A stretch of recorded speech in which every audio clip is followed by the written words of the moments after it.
Welcome, everyone. How are you guys doing today? My name is Mariana. You are watching Mexico Relocation Guide, and today's live stream is for you to get your questions answered on the things that are important for you to know before moving to Mexico.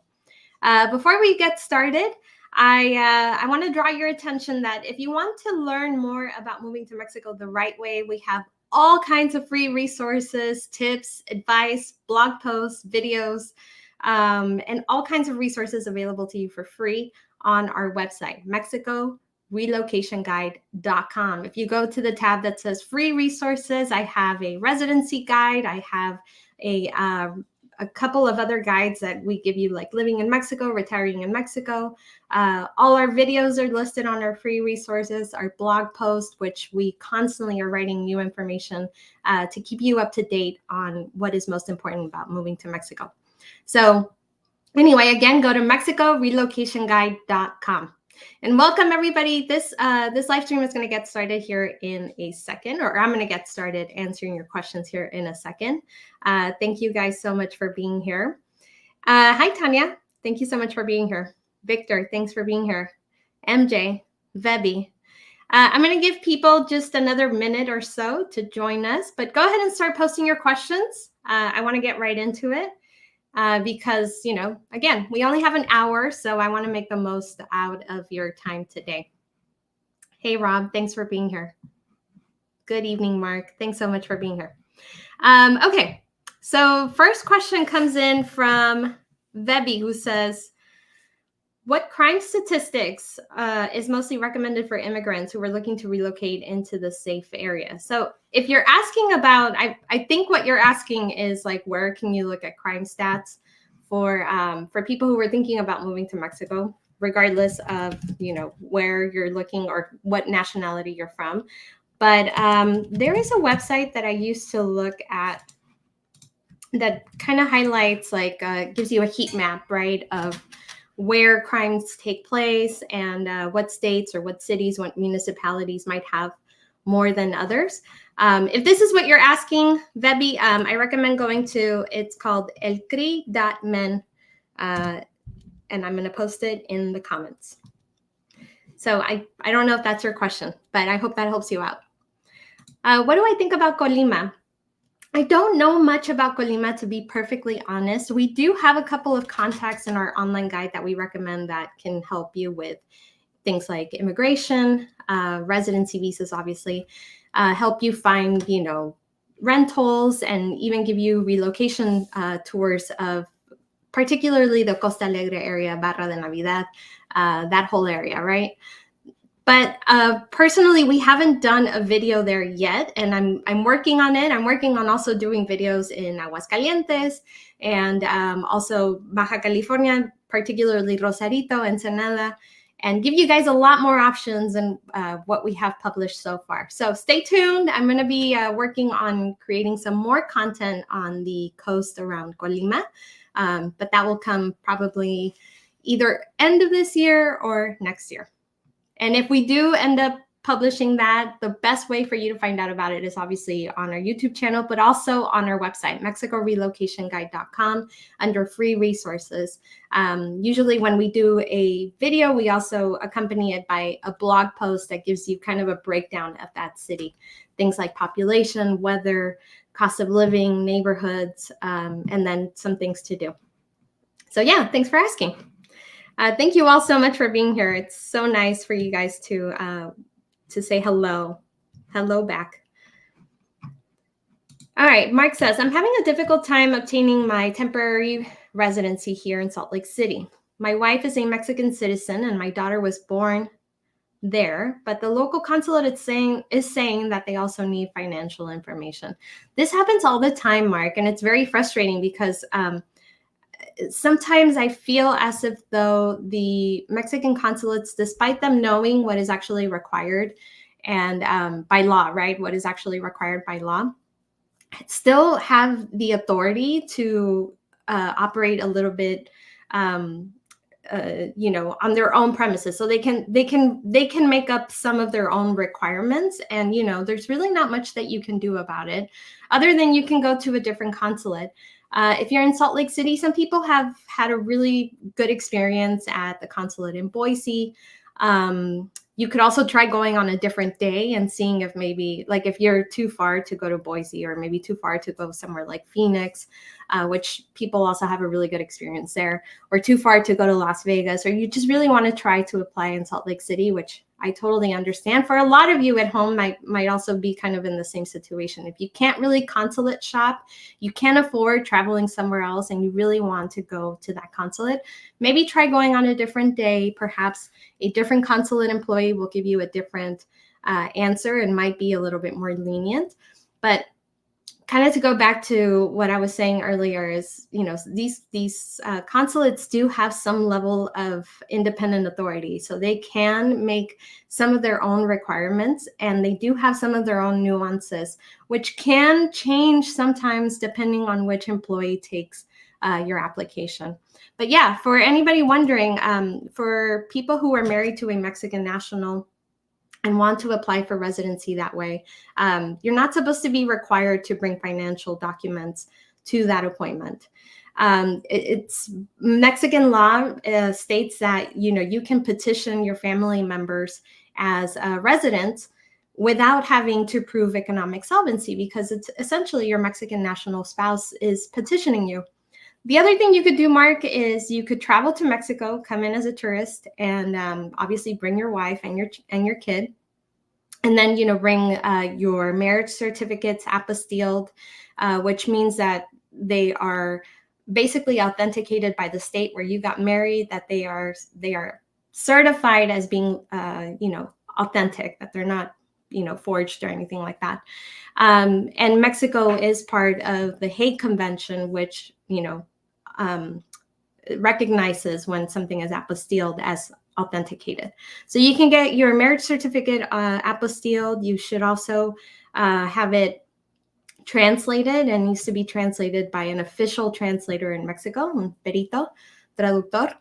If you don't know any of those people, obviously, I highly recommend working with an immigration facilitator in the city of Mexico where you plan to apply.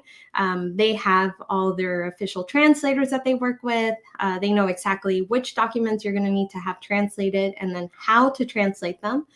They'll tell you exactly what documents you need to have apostilled, which in this case, it would be your marriage certificate. And then they'll tell you exactly what needs to be done so that you can have the highest chance of being successful on that initial visit to Mexico, or wherever it is that you're going to be applying, in whichever city that you're going to be applying in Mexico. But that would be the other way to do it, and just bypassing the consulate side of things. It does tend to be like a tiny bit more difficult, because you do have to go through the trouble of getting things apostilled and translated. Whereas if you just got the pre-approval from the consulate, then you could come to Mexico and just do your canje. But there is those two ways you can do it, or you can go to a different consulate. Great question, Saul. When moving to Mexico, do most people keep U.S. bank accounts? And if so, do they use a Mexico address? I believe Fidelity restricts the account when using a foreign address. I don't know what most people do, because I don't know most people who move to Mexico, but I can tell you what a lot of our customers do, and just based on their feedback, right? So obviously we have thousands of customers. Not everybody shares some of this very private information, but the ones that do tend to have bank accounts in the United States, or maybe in Canada, wherever it is that they're moving from. And if they are going to be banking, or if they are going to be keeping their bank accounts in the United States and Canada, most of them use a PO box address, or they use a family member's address. They don't necessarily use a Mexico address, because most banks, at least in the United States, most banks do have certain restrictions as far as having a bank account with a foreign address. They want you to have an address in that country. At least that is the case for most banks in the United States. There are like some federal credit unions that might differ from that, or maybe small credit unions that might be completely different than that. But most banks want you to have an address in the country where the bank is, where the account is being held, such as Fidelity, or these other brokerage accounts. So if you have a family member that you could have an address with, then obviously ask them for that favor. Or if you want to have a USPS, not USPS, UPS has the option for you to open a mailbox, and they'll give you a street address with a mailbox number. So it appears to be a very, very legitimate address as opposed to like a PO box where it has PO box, so and so on. So yeah, a lot of our customers end up having or keeping a US bank or a bank in Canada. And then they also tend to have a bank in Mexico, because it will facilitate, it will actually make things a lot easier when you're trying to pay bills, when you're trying to withdraw large amounts of money, when you're trying to pay for your rental, when you're trying to do a lot of things, when maybe you want to buy something on credit. It's obviously going to be a lot easier if you have a bank in Mexico. And then some places might ask you for, like if you're trying to get a driver's license, or if you're trying to sign up for certain government services, they want a proof of address. And a lot of people use their banking information or their bank statements as proof of address. You could also use, your electricity bills and things like that. But it is one more way for you to be able to show proof of address. So that is a personal decision. I think that there are people also who live in Mexico who never open up a bank account in Mexico and have been fine without it. They just, transfer money, or they just withdraw money every month from an ATM. But personally, I think that if you are going to be living in Mexico, it would be a really good idea for you to have a Mexican bank account. And most people have a really good experience with Intercam. They tend to have the friendliest staff. They have really good customer support. Most of their staff usually speaks English. They have locations all over the country. And even though not everywhere in Mexico, but they do have a lot of locations across the country. So you can open up a bank account. If it's not within your city, at least maybe just an hour or two driving distance.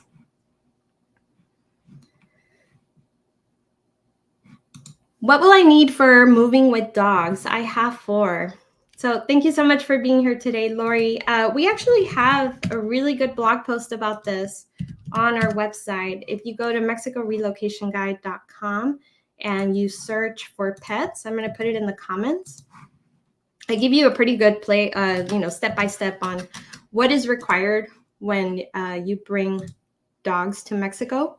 And then also what is required for those who plan to be traveling back to the United States or Canada, but driving through the United States with pets, either cats or dogs. So I give you a pretty good example of what it is that you're going to be needing. And then what, the government says that you need to, like as far as documents that you need to bring with you. So please go to the website, mexicorelocationguide.com. And there's a search function at the very top. You can look for pets. I also put it in the comments section.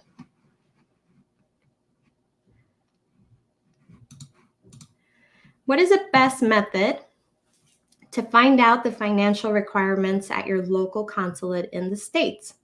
Email was unsuccessful.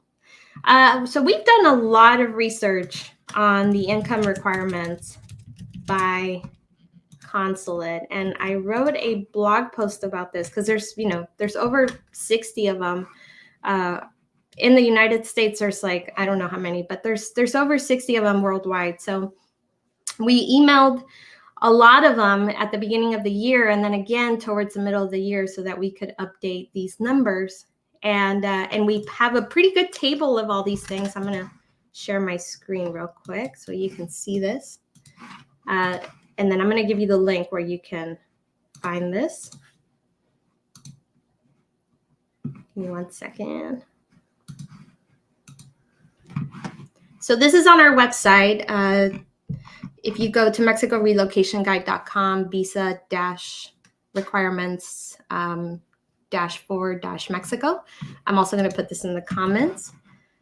But this is a table that we created, and it gives you a pretty good breakdown of what consulates across the United States, and then some parts of Canada, and then all other parts of the world, what their income requirements are for either temporary residency or permanent residency. So the first section is for people who are going based on economic solvency based on income. Or you could also look at the second part of this table, which is based on savings or investments. And then the third table is for permanent residency based on income, permanent residency based on investments or savings for the fourth table. So if your consulate is on here, then you know what they require for economic solvency if they haven't gotten back to you on email. If they're not on here, I would say that it's pretty certain that they're using the same formula that most other consulates are using. So for example, most consulates are using the formula that you will see here for Albuquerque. Let's just throw that as an example. They require about $4,300 a month for economic solvency for temporary residency, and you need to bring bank statements for the last 6 months. If you're going based on investments or savings, excuse me, then you need to bring the last 12 months of your bank statements, and you need a minimum of at least 73,000 US dollars for every month for the last 12 months. For permanent residency, you're going to need to prove at least $7,300 every month for the last 6 months. And if you're going based on investments or savings for permanent residency, then it's 292,000 or about 293,000. You can just round up just to be safe for the last 12 months. Sorry, I had to take a little water. But for a lot of people, what that means is these are some of the basic requirements that most consulates require in 2024. You have to also keep in mind that these requirements will change in 2025, most likely. It all depends on if the government decides to raise minimum wage across Mexico. Something has already been approved for minimum wage to be increased.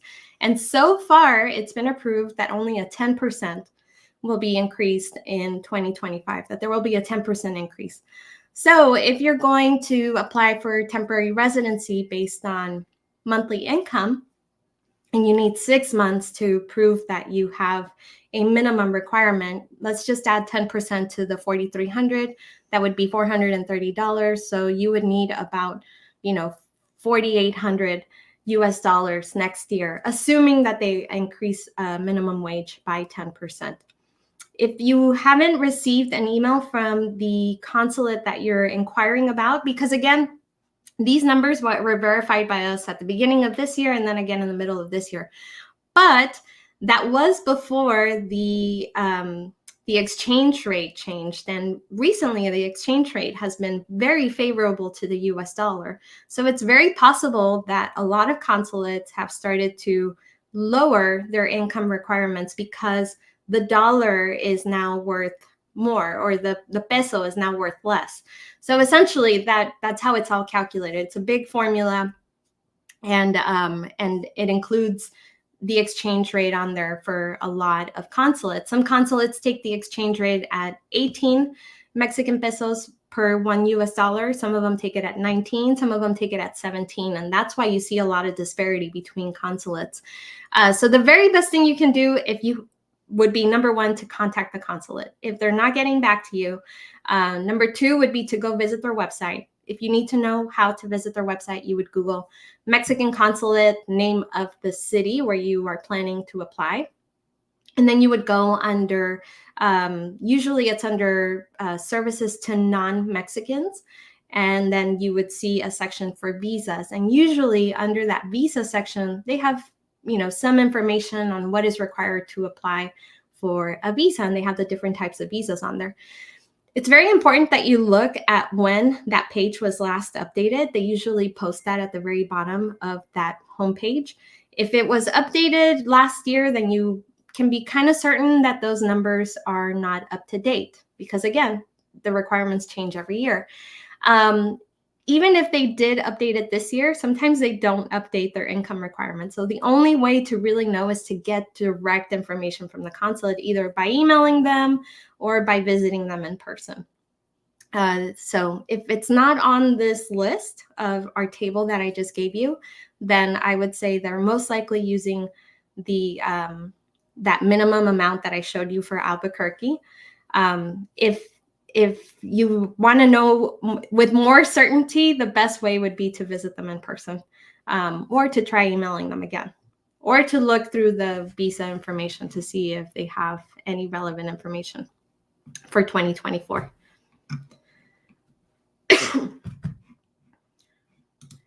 So I get this question a lot. Where is the best place to go complete the I&M process in Mexico? The best place would be the city where you intend to live. For most people, that should be, if you're not sure where in Mexico you're going to live, that should be the best place where you think you're going to be living. Or if you're really, really not sure, then maybe it'll be the I&M city that is most convenient for you to go visit. Maybe you're going to go on a scouting trip, or maybe you have family there, or maybe you've always wanted to visit that area, and or maybe there's a direct flight from your city to this city in Mexico. So there really is no like best place to go do your canje in. I will say that, take this with a grain of salt. There are, of course, hiccups that can happen along the way. Even if I tell you that, most cities can do your canje within 1 to 2 days, with some exceptions. There are some cities where, it takes them longer because they are not a main city. They are a satellite city, and they have to send everything to a main city. So assuming that you're going to one of the main cities, which, usually are big cities like Puebla, Querétaro, Cancún, Guadalajara, Cabo San Lucas, Mexico City, those kinds of cities, right? But if you're going to go to somewhere like Chapala, for example, that is a satellite office. So every time that they get an applicant, they have to send all their information to Guadalajara. And then Guadalajara gives them an answer, and then they can print out your residency card. But even if Chapala is relatively fast, there can be glitches. And I say this because some people might only come to Mexico with, 3-4 days to complete their canje. And in most cases, that's probably enough, but there can be problems along the way. Like maybe that I&M office ran out of plastic cards. Happens all the time. Or maybe there's an error in the system in how your residency visa was processed at the Mexican consulate, and I&M needs to verify that information. That can take 1 or 2 extra days for them to, try to resolve that issue. So I say, like, the best place is the place where you're going to live. The second best place would be, somewhere where it might be really convenient for you to travel to. And those things, just with that word of caution that it can take longer. Most cities are doing it in 1 to 2 days, but there can always be a hiccup along the way.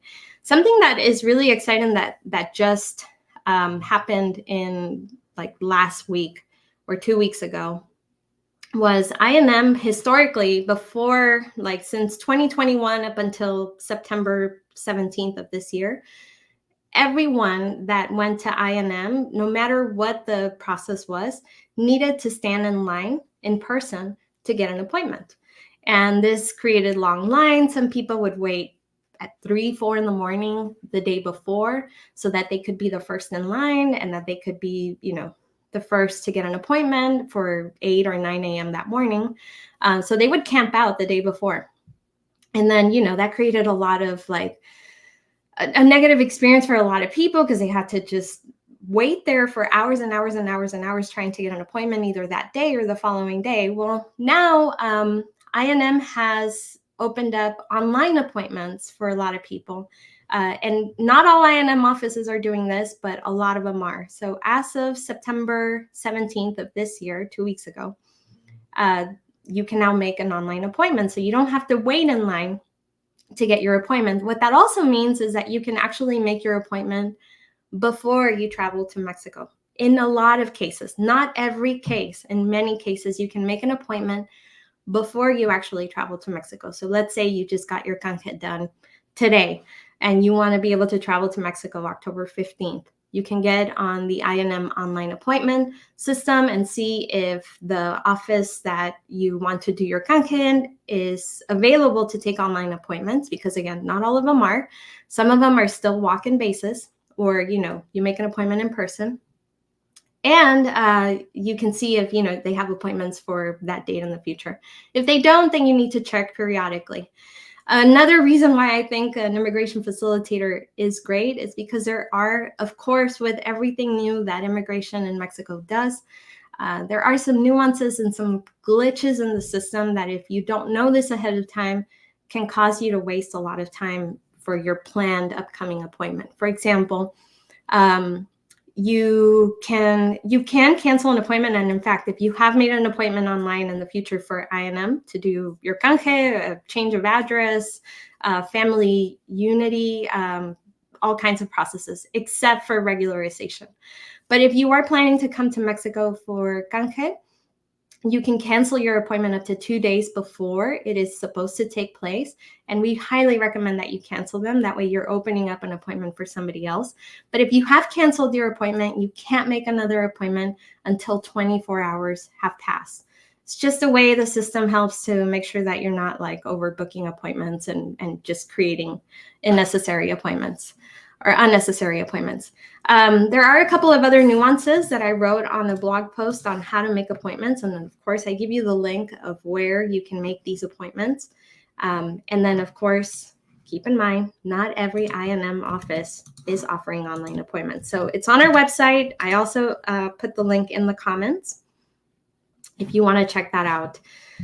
I highly recommend that you hire a facilitator because not only will they make sure that the information for your appointment has been filled out correctly.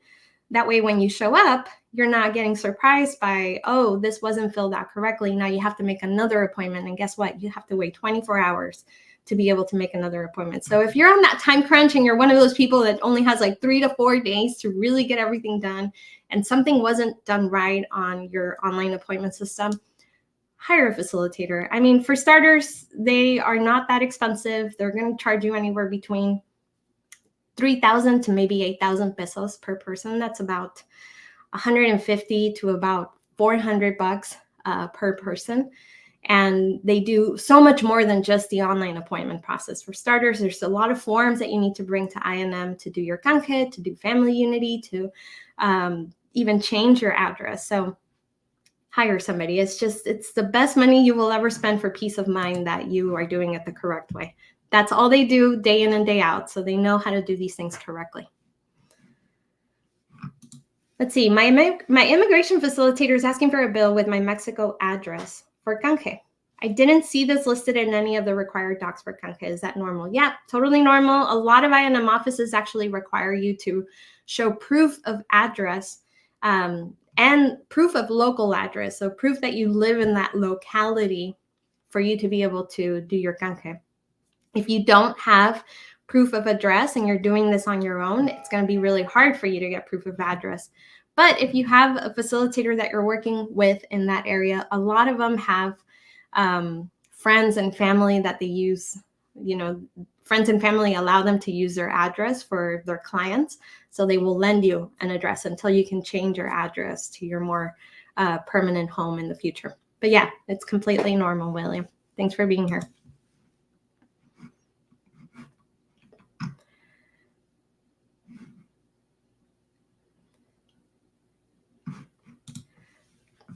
Hi, Spencer. I'm a U.S. citizen here, temporary residency in process. I am in Guadalajara. My gay fiance will marry here. He's from Paraguay. His tourist visa is good to October 8th, only 2 weeks, and they want him to leave. Then a friend from Argentina says he lived here 1.5 years and only paid a small fee for his overstay visa. Question, would they disallow getting married here if this tourist visa is expired? So I think if I'm understanding your question, your fiance is there on a tourist visa and it lasts until October 8th. And you know somebody that just overstayed their tourist visa and then they paid a small fee. Well, there is a special I don't know if this is how your friend got their residency visa, and you do have to be careful about some con artists out there telling you that they can get your residency if you just pay them a fee and they can help you bypass all of the Mexican laws. Be careful. Those are fraudulent residency visas. Not always. Sometimes it might be that your friend applied through the special regularization program, which for those of you who are wondering, what if I do not qualify for residency? Like the economic solvency requirements are way too high. There is another program that you may qualify for, but you need to have visited Mexico at least once before 2022. So the way that works is you need to have visited Mexico at least once before 2022. Only people who came in by air or by land borders count. So if you came on a cruise, unfortunately, that doesn't count because you don't get registered into Mexico the same way that other tourists do. So you need to have come to Mexico at least once before 2022, and you need to have registered your entry with immigration. So those people that came across the land border, either through Tijuana or maybe Texas or Arizona, and you just walked across and you never stopped by immigration to register your entry, guess what? Immigration has no recollection or has no registry of you ever coming into the country. So that also doesn't qualify you.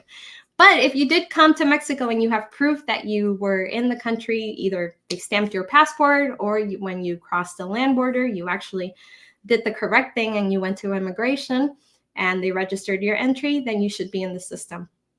And the way it works is every INM office, by the way, works a little bit independently on this as well. So they each have their own particular requirements.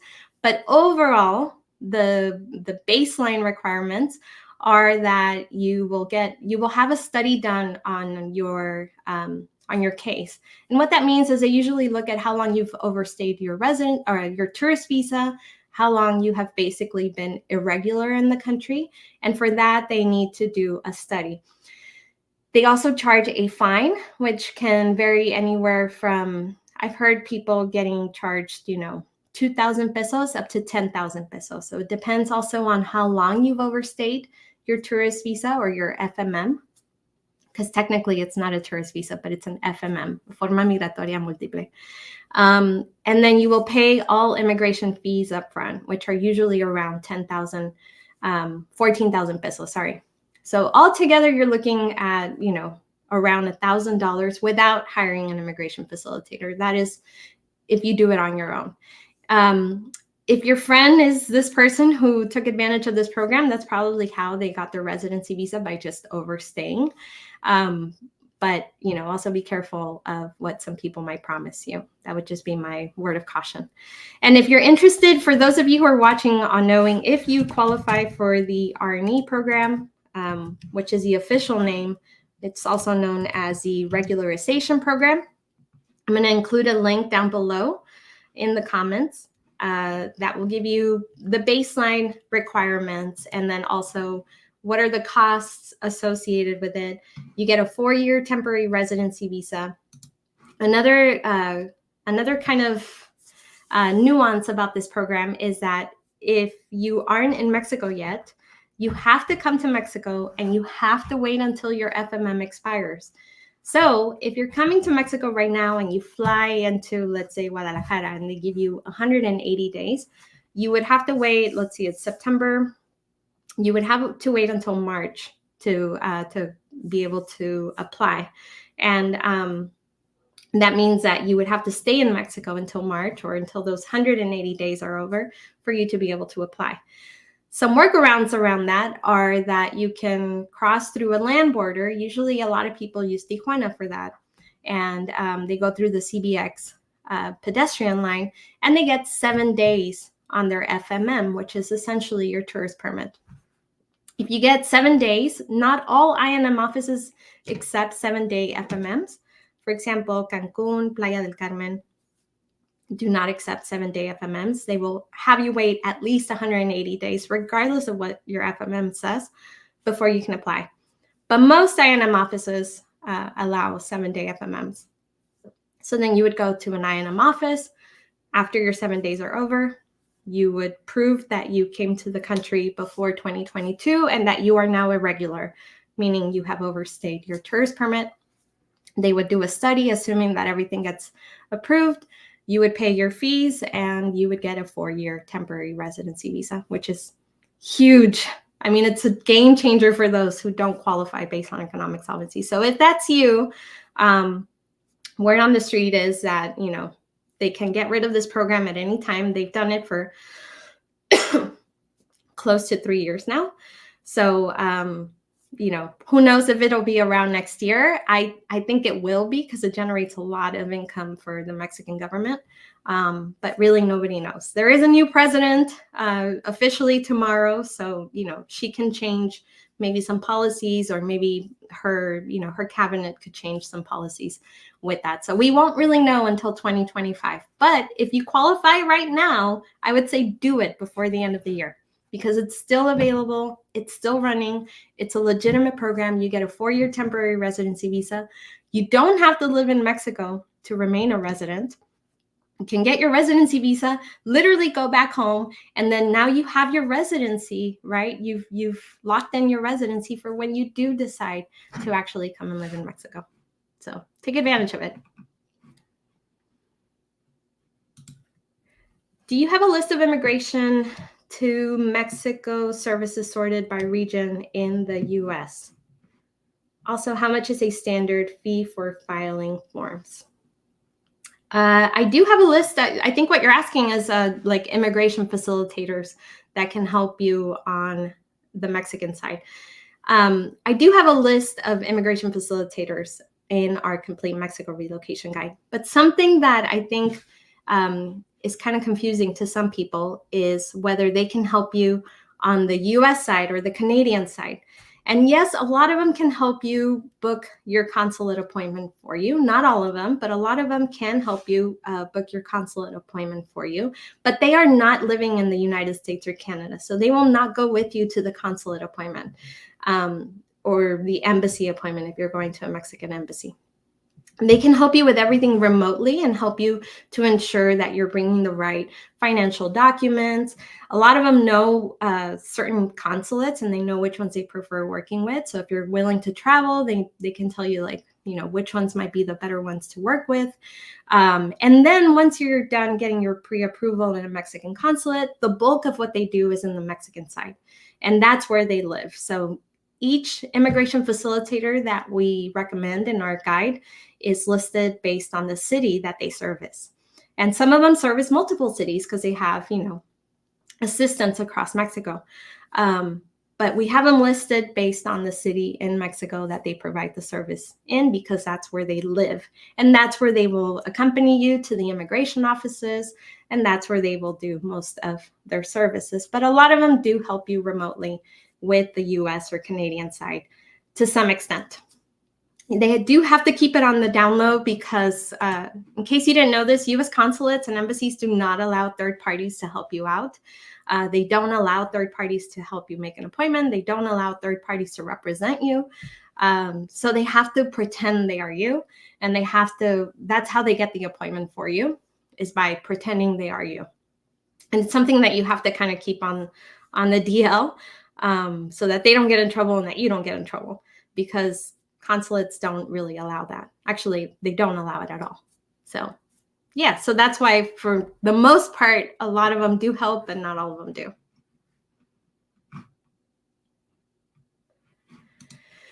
In the future, if I need some care as I get older, are there any family caregiver visas that might be approved without financial solvency criteria? I have my permanent residency.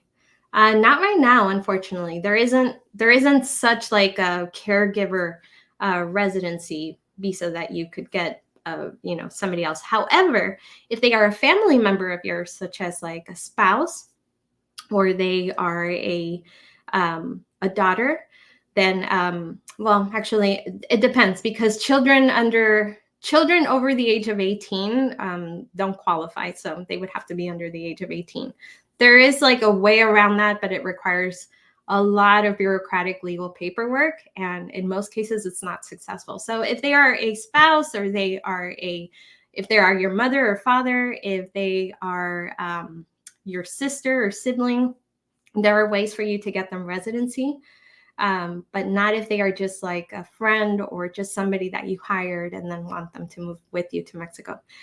The good news is there's a lot of caregivers in Mexico, and there are a lot of assisted living facilities in Mexico that are for, that have English speaking staff that can help you out.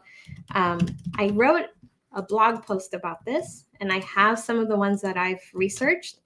So if you go to the comment section and you look up the comment I have posted, you can also go to our website and search for assisted living facilities. I'm going to do a quick screen share so you guys can see what I'm talking about. One second.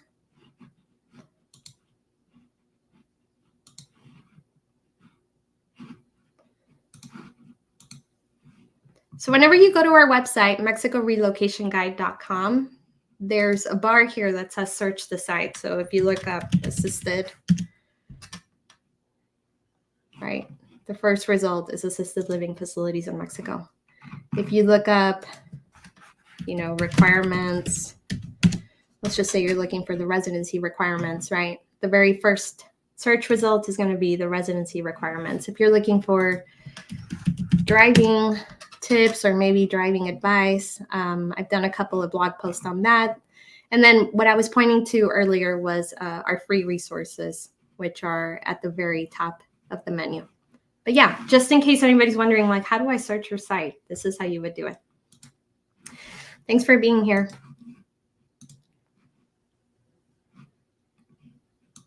Yeah, Brad has a great comment, I think, to somebody who was asking earlier. I keep a virtual mailbox in the US and use that address for my US account. I also use Wise and highly recommend it. With that in place, I see no need for a Mexican bank account. Yeah, and like Brad, there's so many other people who will never have a Mexican bank account. They use Wise to be able to transfer money to like a digital account that they can hold in Mexico, and then you can take advantage of the exchange rates. Or, you can just have your bank account in the United States or Canada or, Germany or Australia or wherever it is that you're coming from, and then just withdraw money whenever you need it. A lot of people use Wise, although not every country allows Wise. And then also a lot of people have a Wise debit card, which allows you to hold money in that account. But I think right now it's on hold for U.S. Citizens or U.S. Customers. I think only if you're watching us from Canada, you can still open up that Wise virtual account. And then it gives you a debit card, which you can use pretty much like you would use a debit card anywhere. And then you can also withdraw money from any ATM. A lot of people also use Charles Schwab if you're in the United States.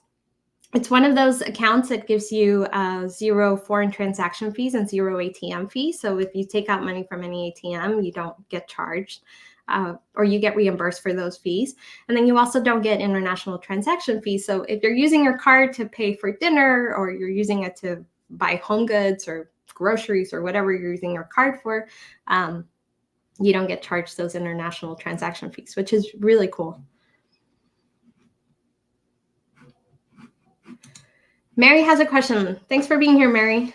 We have our temporary residency appointment at Las Vegas Consulate November 5th. Frank qualifies on his own, but not quite enough for me. What is our option once we get there? Our marriage license is apostilled.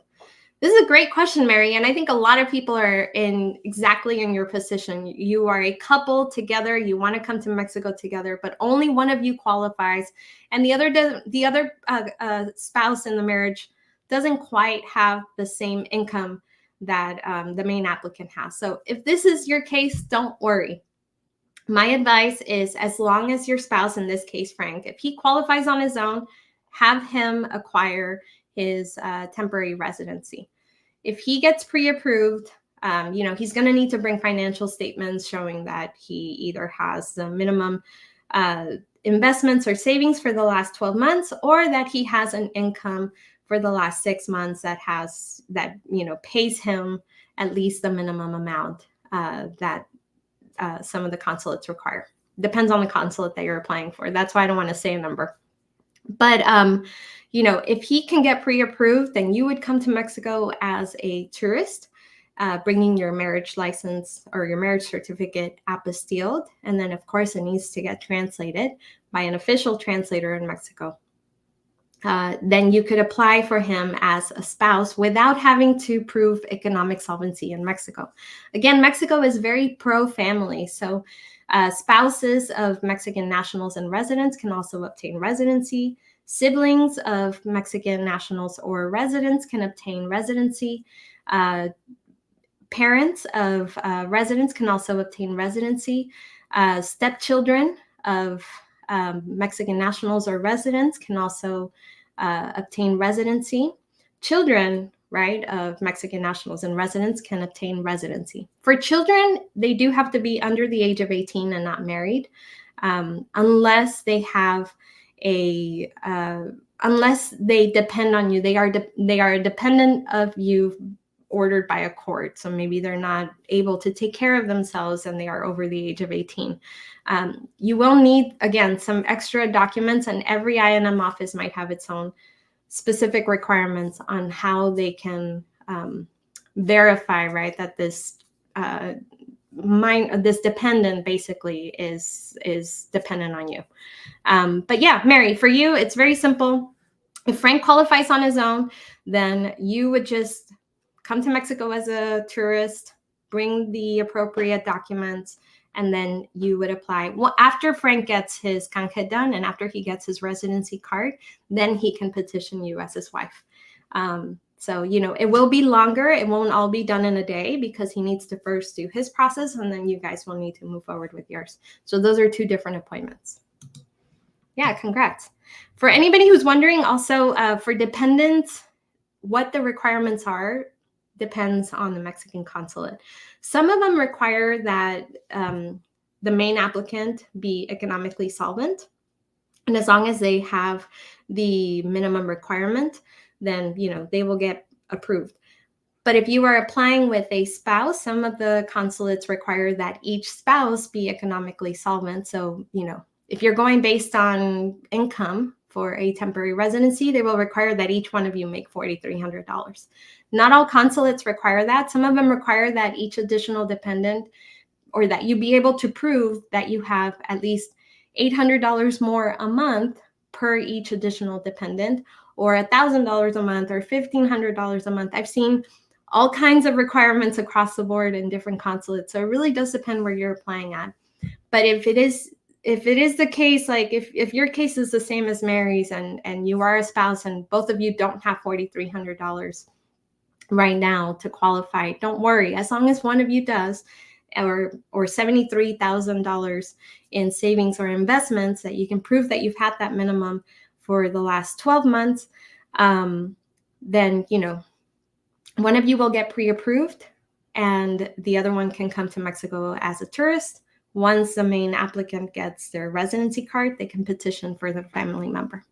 I said something earlier that I'm thinking right now, and I think I said it in a way that may have been confusing.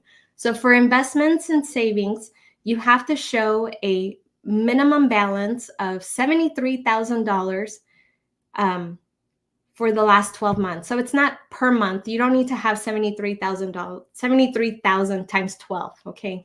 You need to be able to prove that you've held at least $73,000 as a balance for the last 12 months. And then for permanent residency, if you're going based on investments or savings, you need to prove that you have held at least $293,000 as a minimum balance for the last year, 12 months. So you don't need to prove that you have 73,000 times 12. And it's either or.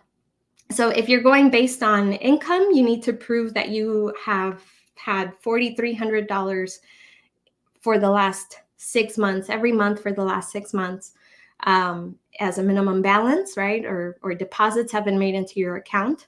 Some consulates require you to bring pay stubs. Some consulates don't.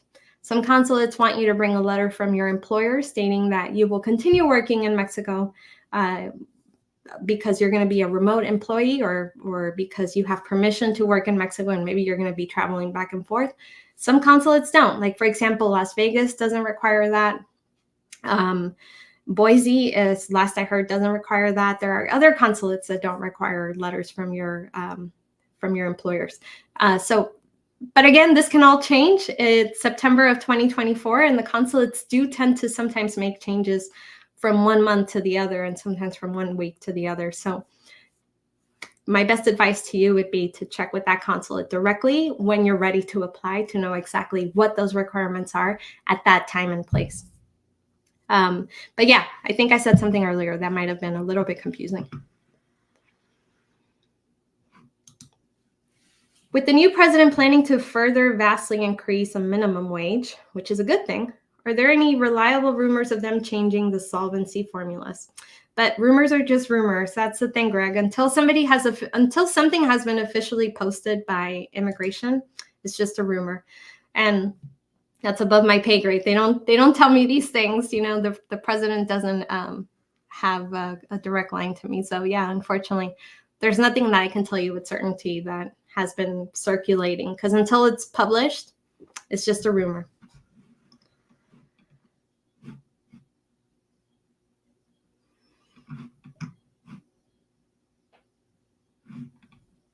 Yeah, if there's not a city, somebody said, hi, I'm not seeing on your website any information about Pachuca de Soto. Is that on your plan of cities to cover, or am I missing it? No, we don't have Pachuca covered on our website.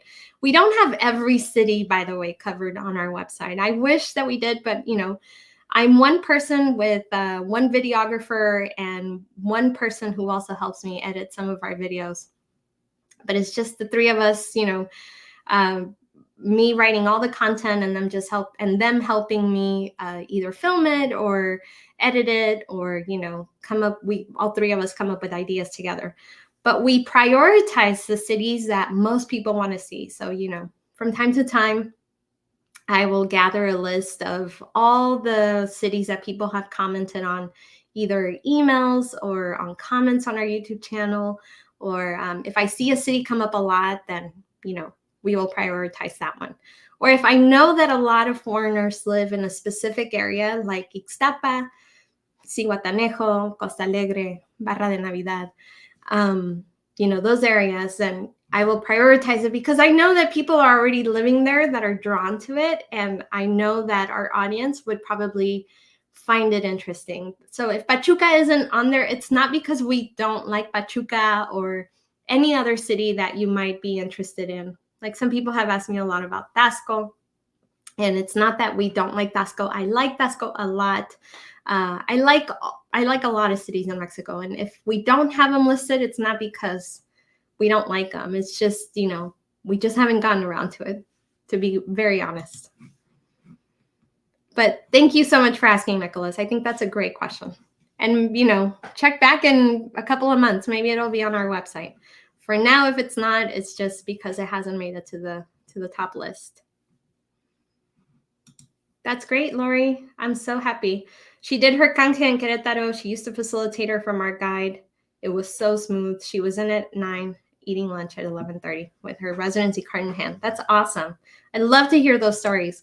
And by the way, if anybody here is interested in knowing what the Complete Mexico Relocation Guide is, I'm going to include a link in the comments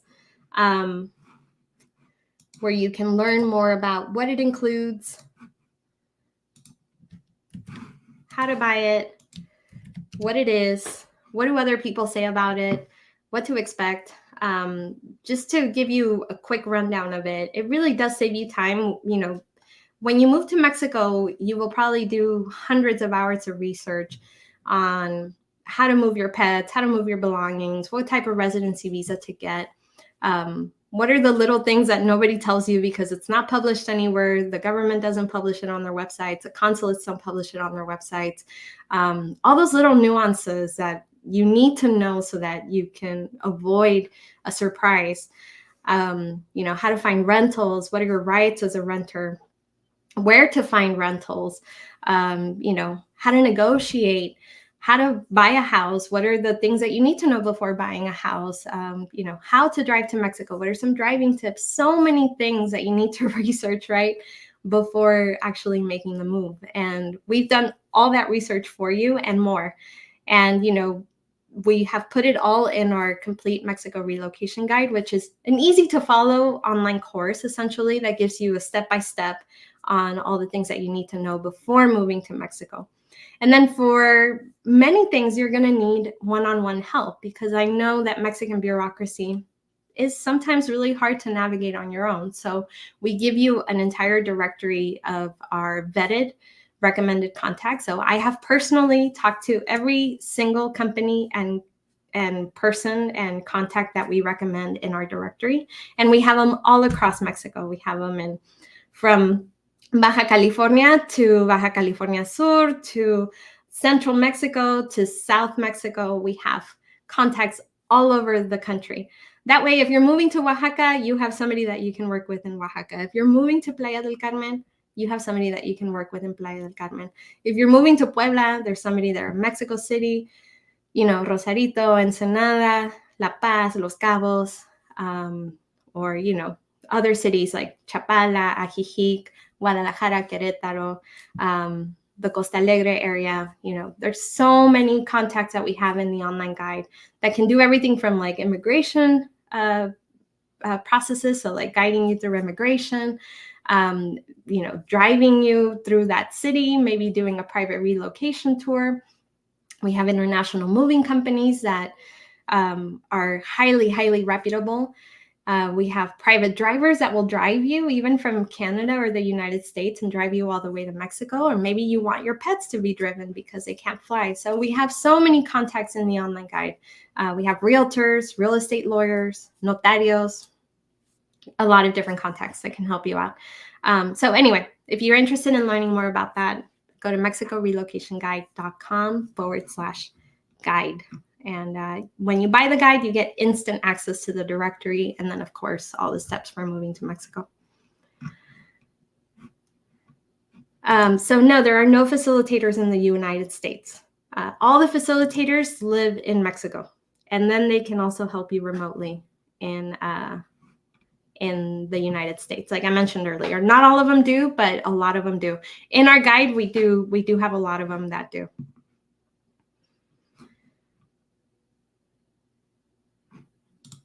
Let's see, it's getting closer to my family traveling date. No visa dates available yet. Any last minute suggestions? Are you trying to get an appointment on the consulate side, or are you trying to get an appointment on the INM Mexico side? If you're trying to get an appointment for the Mexican consulate side and you really want to get it done before the end of the year and you want to be able to travel to Mexico as soon as possible to get the second part of that residency visa process done, I would say go to a different consulate. If time is of the essence and you're really trying to get it done before the requirements change next year, which I think would be very wise if you're already like at the cusp of maybe not qualifying, I would say do it this year. I would go to a different consulate, to be quite honest. If your consulate isn't answering, if they don't have any appointments on their online system, if their emails are basically non-existent, if their page doesn't give you any information, and if they're too far away from you to just drive there for the day and see if they can give you any information in person, then I would say go to a different consulate. The ones that we really like are Las Vegas, Phoenix. They answer usually by email pretty quickly. Boise is also one that a lot of people really enjoy working with. Those are the ones that come to the top of mind right now. Orlando, although I would probably avoid all of Florida right now, just because of, the mass destruction they just experienced. But, there's others like, I think the one in Boston is also one that people really enjoy working with. But yeah, my top three are usually Las Vegas, Phoenix, Boise. Those are the ones that people have said they have the best experience with. And, you can make a trip to Las Vegas out of it. I think everywhere in the United States basically flies to Las Vegas. So it shouldn't be too expensive to get there. Yeah, Bob says, my facilitator borrowed an address for me. So it's not uncommon that when you do your canje, or the second part of the process in Mexico, that they want to see an address. And again, if you're working with a facilitator, chances are they will have an address that you can borrow. So if they don't have an address that you can borrow, if you're staying at an Airbnb, maybe your Airbnb host will help, lend you their CFE or their electric bill for you to be able to show that, you have an address locally. It's really up to the Airbnb host if they want to do that. Just explain to them what you're doing. But be very, very, very mindful that, that's their address. So make sure that when you actually find a more permanent address, that you change your address with INM. You're supposed to change your address, by the way, within 90 days of moving. If you're just coming to Mexico for the sake of, locking in your residency and you don't plan on living here, then I would wait until you actually, move here permanently. But for those that, are actually moving to another city or another state, you're supposed to change your address within 90 days. So please do it.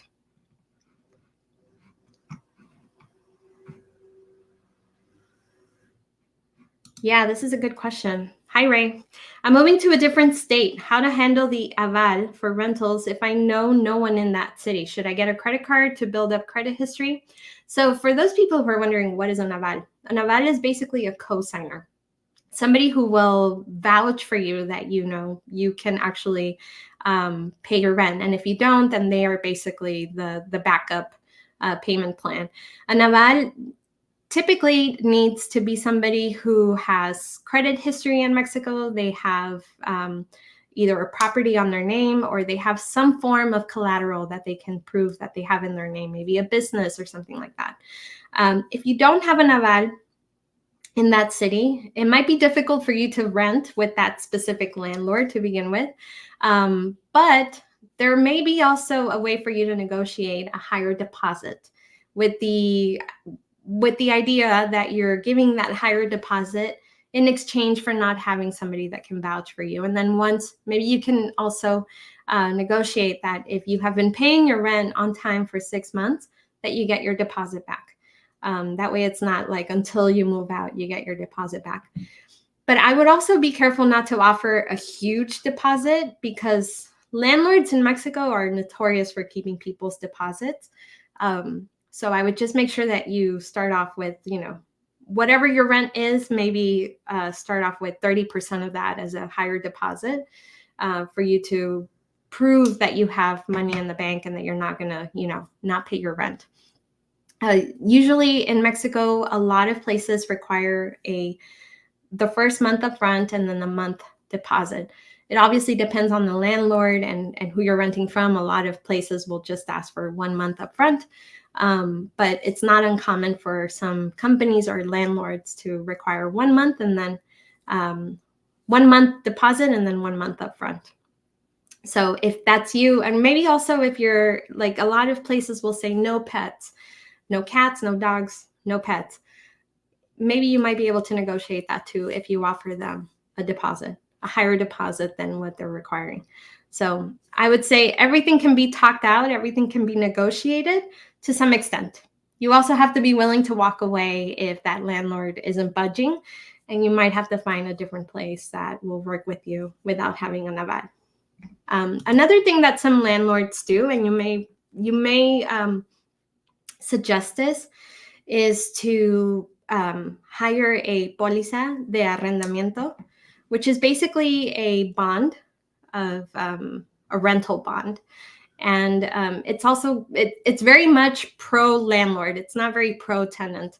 So, it's meant for the landlord to be able to get reimbursed in case a tenant doesn't pay their rent. But some landlords will accept that as a form of not having an aval. So that might be something that you suggest to them. It's called póliza, Poliza de arrendamiento. I put it in the comments for you. So that's it for me today, you guys. I came up on an hour and I tried to answer as many questions as you guys have. I will try to do this again next month and from now until the end of the year. That way I can help out as many people who are thinking about applying for residency, specifically people who are applying for residency, because I know that you have a lot of questions and you want to make sure that you do it the right way.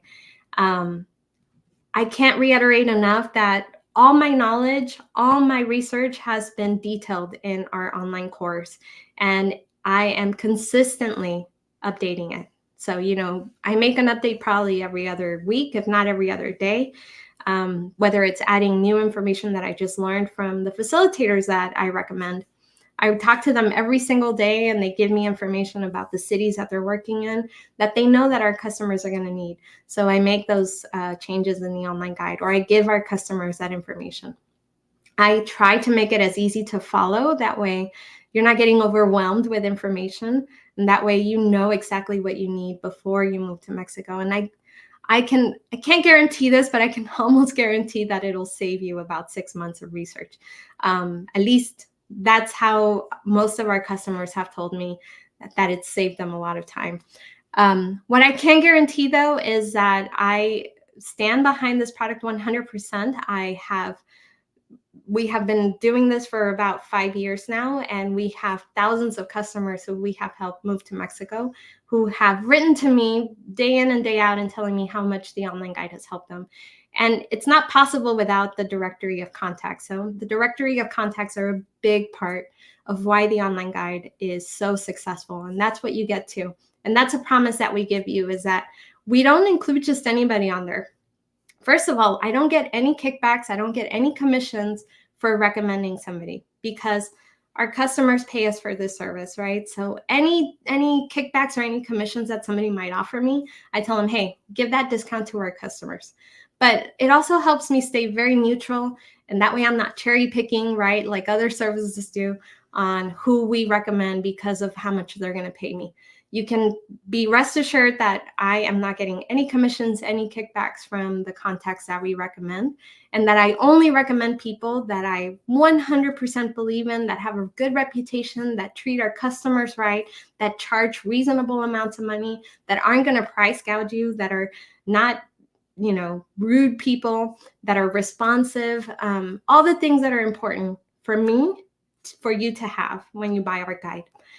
So that's my promise to you. That's my guarantee. If you're interested, go and check that out. Again, check out MexicoRelocationGuide.com.